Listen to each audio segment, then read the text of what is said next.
3, 2, 1... Salut à tous, c'est le 6ème homme, bienvenue sur la chaîne NBA de Basket Info. Bien sûr, avant de commencer comme d'hab, vu que c'est la tradition et que ça compte pour moi, je remercie les tipeurs du fond du cœur. Non pas parce que ça rime, mais surtout parce que c'est en grande partie grâce à vous que la chaîne avance en cette fin d'année. Il y a encore plein de chemins à parcourir, des montagnes à gravir, mais petit à petit on y accède. Merci beaucoup, vous êtes une vraie bande de potes. En tout cas aujourd'hui, vu qu'on arrive bientôt à l'un des moments les plus cruciaux de l'année avec la Free Agency qui commence le 20 novembre, c'est un nouveau Coast to Coast que je vous dévoile.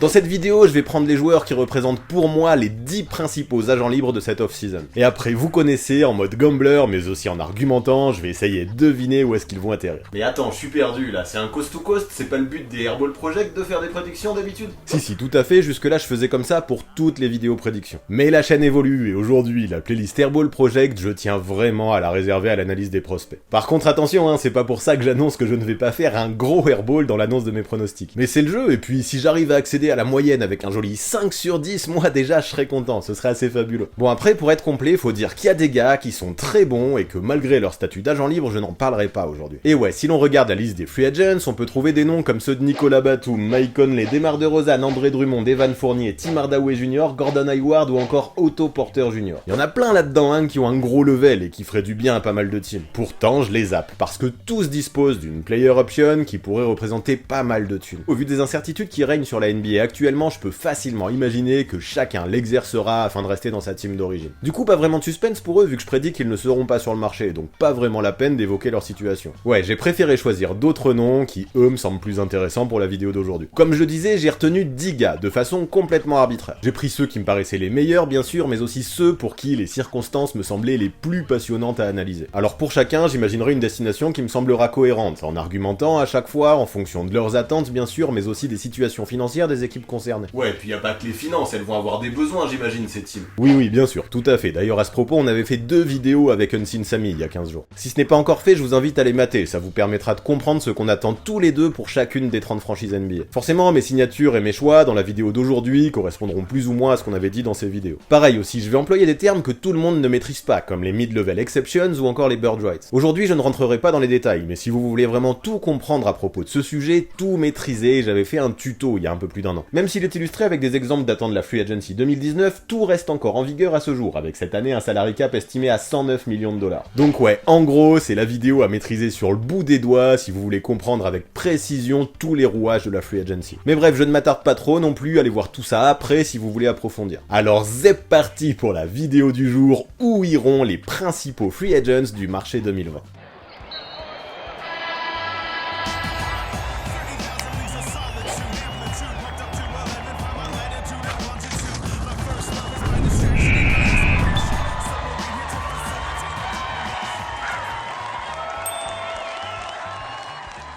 Pour commencer, je vais parler de Davis Bertans. Avec la saison que le laiton vient de produire, beaucoup d'équipes risquent de lui faire de l'œil. Faut dire aussi qu'il dispose du package complet du stretch 4 moderne. Le mec tourne à plus de 42% à 3 points alors qu'il en tire près de 9 par match. Son ratio est complètement ouf. Mieux encore, il est un gars qui peut complètement prendre feu. 5 fois cette saison, sur seulement 54 matchs joués, il a atteint ou dépassé la barre des 7 paniers à 3 points marqués dans le même match. C'est un truc de ouf. L'ailier fort a juste tout ce qu'il faut pour être un sniper d'élite.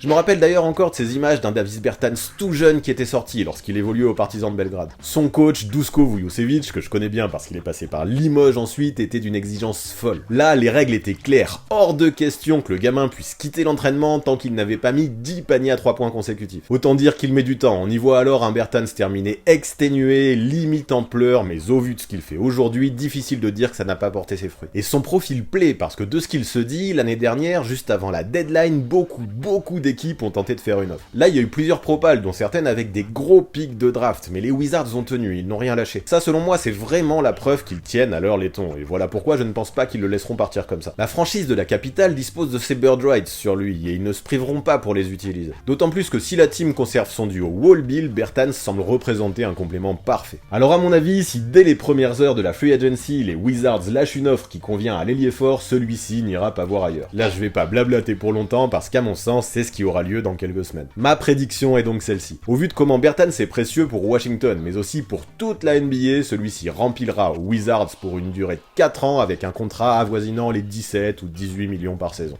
Parlons d'un gros dossier désormais, Anthony Davis. Bon, même si selon moi son destin est déjà scellé, c'est ce qui se dit un peu partout d'ailleurs, sa situation mérite d'être évoquée. Je comprends pas, il ne dispose pas d'une player option comme les autres que t'as cités en intro là, pourquoi tu parles de lui? Parce que sa player option, il ne va pas l'activer, et il aurait bien tort de le faire d'ailleurs. Anthony Davis a atteint un tel statut et est devenu une telle superstar qu'en devenant libre, il peut être complètement sûr de toucher plus que ses 25 millions de dollars actuels, en mode jackpot.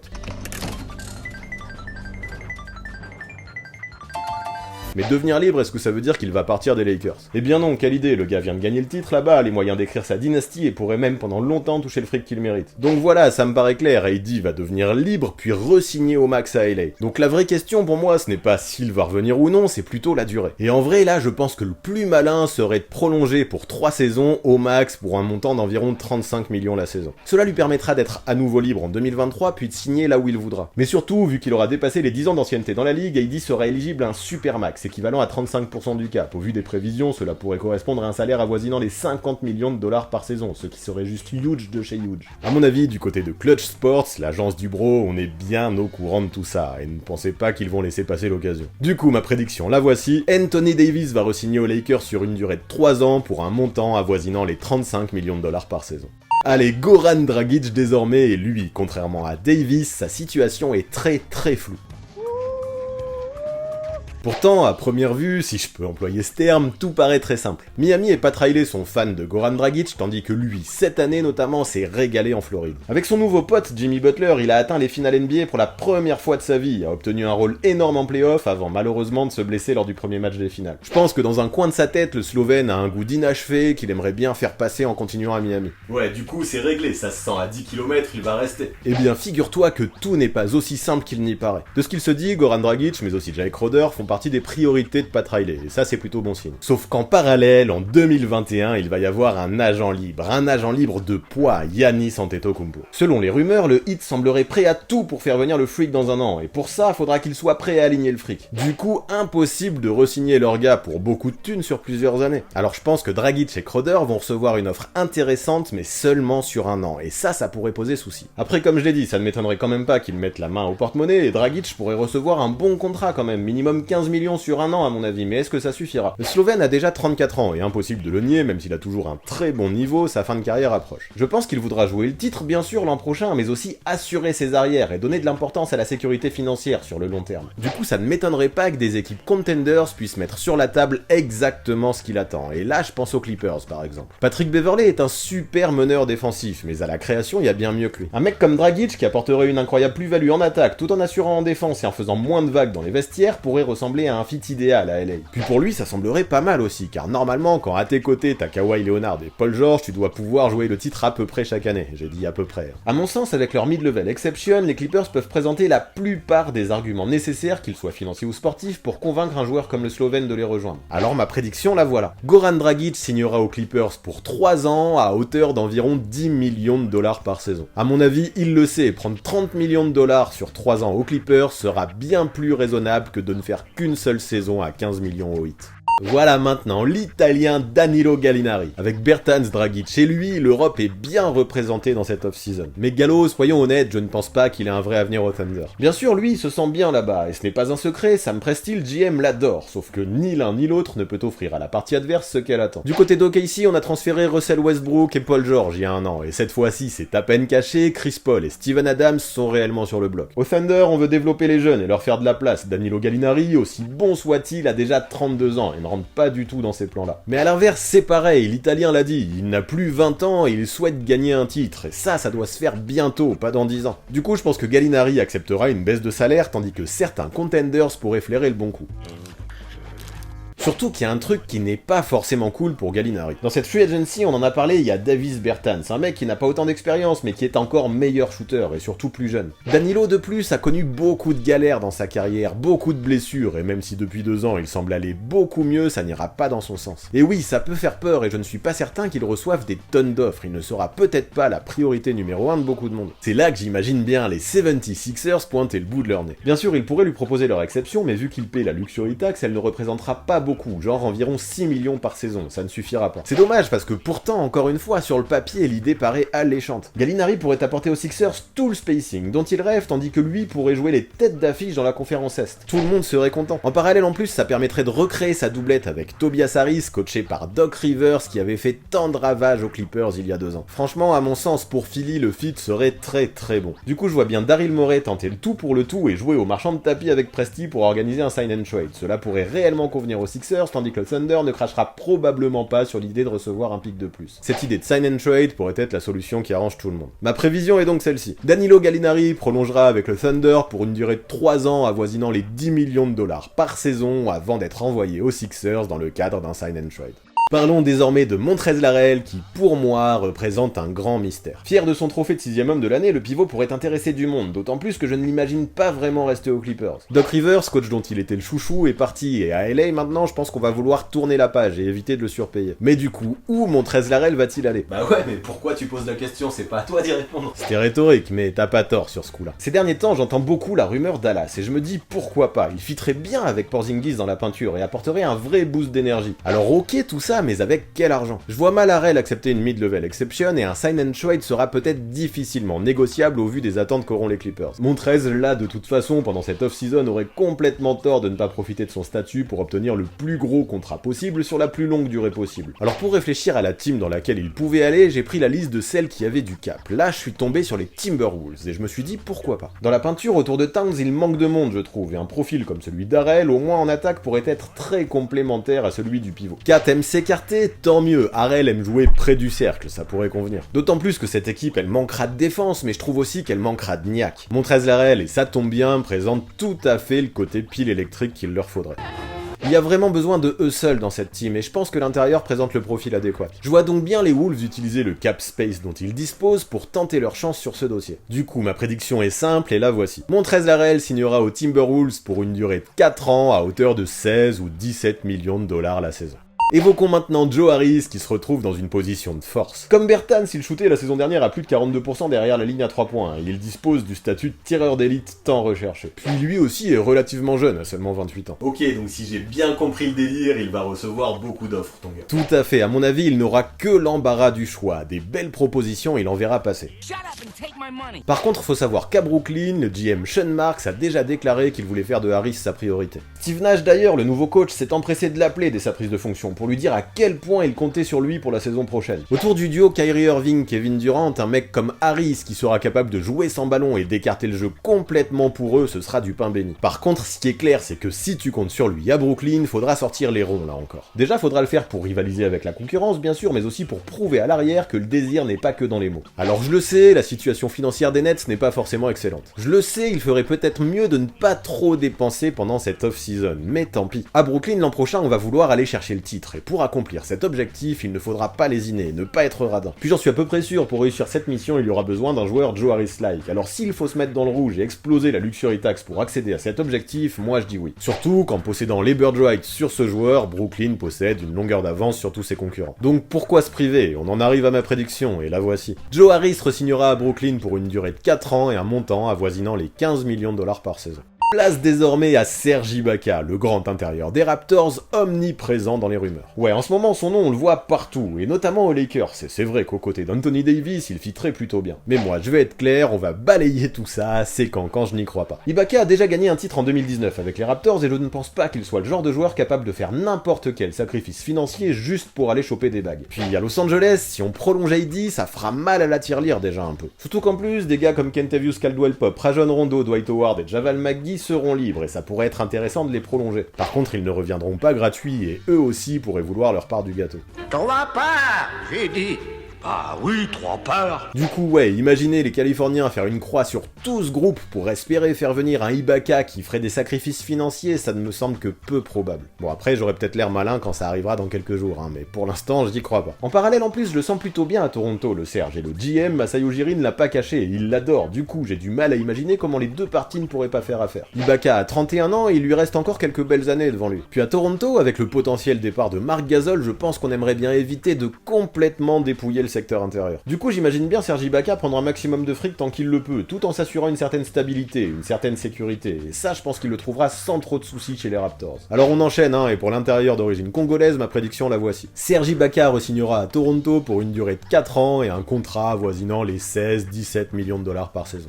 Coucou Brandon Ingram, t'as vu, j'ai mis ton maillot derrière, mais ça c'est pour présenter mes excuses, car sorry, ta situation, je vais vite faire le tour. Ouais, Ingram est free agent, mais il est free agent restreint. En gros, pour faire rapide, cela signifie que s'il accepte une offre, les Pelicans pourront s'aligner dessus et s'assurer de conserver leurs joueurs. Perso, je ne vais pas faire de chichi, je pense que sauf tremblement de terre, c'est ce qui va arriver. Une équipe qui a du cap, comme les Hawks, les Pistons, les Kings ou je ne sais qui encore, lui proposera un méga contrat et les Pelicans s'aligneront. En vrai, je ne vois pas pourquoi ils ne le feraient pas. Après la saison d'Ingram, qui a été All-Star et MVP, je n'imagine aucune raison de le laisser partir. Ce serait clairement une grave erreur de refuser de le payer. Alors après, certains pourraient mettre en doute son association avec Zion Williamson, mais faut essayer, car ces deux-là, avec Lonzo Ball, représentent le trio sur lequel repose tout l'avenir de la team de Nola. Puis j'ai confiance en Stan Van Gundy aussi, qui vient d'être nommé head coach. Je suis sûr qu'il aura toute l'expérience nécessaire pour faire fonctionner la machine, même si elle est complexe.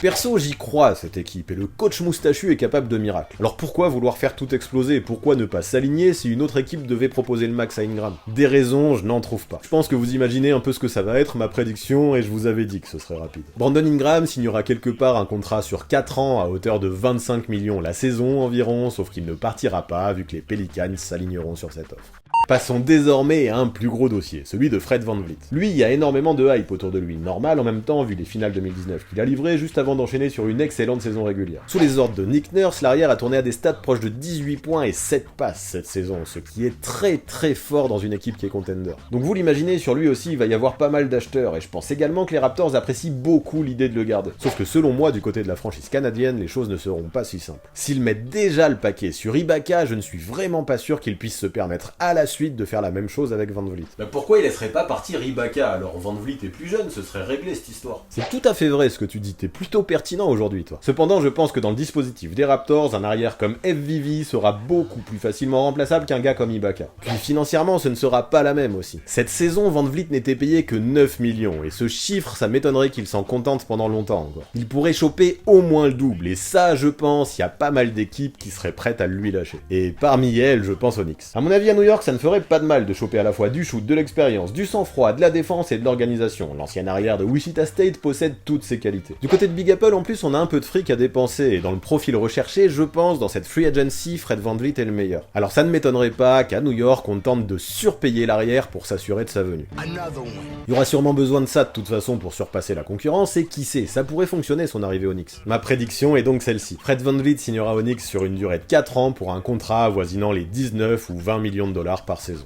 Enfin, place à mon dernier free agent, mon petit chouchou Christian Wood. Le mec à Detroit, depuis le départ d'André Drummond, a réussi à faire parler de lui pile au bon moment, et en même temps, il y avait de quoi parler de lui. Sur les 10 derniers matchs qu'il a joués avant l'interruption due au Covid, il a tourné à 24 points et 10 rebonds de moyenne. Incroyable, non? Sa cote a alors complètement et logiquement grimpé en flèche, et le mec est devenu ultra bankable pour un joueur payé moins de 2 millions. Alors là, pas de doute, Christian Wood et son agent s'en frottent déjà les mains. Excellent. Du coup, je vois bien des équipes désespérées tenter le coup, et là, comme par hasard, tiens, j'entends beaucoup parler des Knicks. Mais honnêtement, sur ce coup-là, je vais les balayer, parce que je ne verrai pas trop l'intérêt. À New York, on a déjà Mitchell Robinson, qui est prometteur dans la raquette, et je trouve que les profils des deux intérieurs, même si Wood shoot de plus en plus de loin, sont vraiment incompatibles. New York, j'écarte donc cette piste, et comme je disais avant, je les vois plutôt se concentrer sur VanVleet. Ok, toi tu n'écoutes même pas les rumeurs, tu prends des risques donc, et tu le verrais aller où ton Christian Wood? Eh bien, pourquoi il irait quelque part? Il n'est pas bien à Detroit? En ce moment, les Pistons cherchent à se reconstruire, ils ont besoin de jeunes prometteurs sur qui compter, et dans la raquette, il y a un boulevard depuis le départ d'André Drummond. Pourquoi donc se séparer de Christian Wood? Surtout qu'en parallèle, s'il a explosé, c'est en grande partie grâce au coach Dwayne Casey, qui lui a fait confiance, et a bien prévu de continuer à driver les Pistons pour la saison à venir. Je ne vois pas de vraie raison, pour aucune des deux parties, de ne pas réfléchir à un avenir en commun. Pour Christian Wood, c'est la garantie d'avoir du temps de jeu, dans un environnement qu'il connaît où les jeunes seront priorisés. Pour les Pistons, qui ont du fric à dépenser, c'est l'occasion de conserver la même ligne de conduite tout en obtenant un jeune pivot prometteur prêt à prendre la relève d'André Drummond. Que demande le peuple? Du coup, ma prévision, sans surprise, la voici. Christian Wood va re-signer à Detroit sur une durée de 3 ans pour un contrat avoisinant les 10-12 millions par saison. Davis Bertans aux Wizards, Anthony Davis aux Lakers, Goran Dragic aux Clippers, Danilo Gallinari aux 76ers, Montrezl Harrell aux Timberwolves, Joe Harris aux Nets, Serge Ibaka aux Raptors, Brandon Ingram aux Pelicans, Fred VanVleet aux Knicks, Christian Wood aux Pistons. Voilà pour ce qui est des destinations que j'annonce pour les 10 free agents que j'ai choisis, voilà pour ce qui est de mon 30e coast to coast. 30 déjà, c'est incroyable. Et vous en pensez quoi, vous, de ces 10 free agents? Vous pensez qu'ils vont aller où? Je vous mettrai la liste là en commentaire épinglé et vous me donnerez votre avis par rapport à ces gars. Moi ça m'intéresse, et il y aura que ceux qui auront joué le jeu qui auront droit de me critiquer dans quelques semaines quand j'aurai fait un gros airball. Mais bon, au moins je pourrais vous dire que moi je me suis mouillé, alors faites pareil, just do it. Bref, sinon c'est très important, je sais pas si vous avez suivi, mais on a lancé notre chaîne YouTube aussi avec Basket Info. J'y fais principalement le montage, un peu d'écriture et aussi la voix off de temps en temps. On a essayé en équipe de construire le complément parfait à la chaîne Le 6ème Homme, donc je vous invite à aller voir et à vous abonner, ça peut être très cool. Pour vous comme pour nous d'ailleurs. Ensuite, vous connaissez, pour débattre avec la commu et découvrir mes all-time teams, c'est sur Discord et Instagram que ça se passe, il y aura les liens essentiels pour rejoindre tout ça dans la description. Et pour finir, vous connaissez les bails, on s'abonne à la chaîne, on active la cloche, on pose un gros pouce bleu et on lâche son plus beau commentaire, le 4 à la suite. Vous vous rendez pas compte, mais ça aide tellement la chaîne à être référencée et à aller de l'avant. Puis pareil, si la vidéo vous a plu, n'hésitez pas si l'envie vous en prend. Lâchez un petit tip, ça donne énormément de force et ça aide la chaîne à se développer pour des projets futurs et qualifiés. Et ça, si vous êtes encore là à m'écouter blablater après tout ce temps de vidéos, c'est que vous êtes des vrais et que vous le savez bien tout ça. Merci beaucoup la team. À très vite.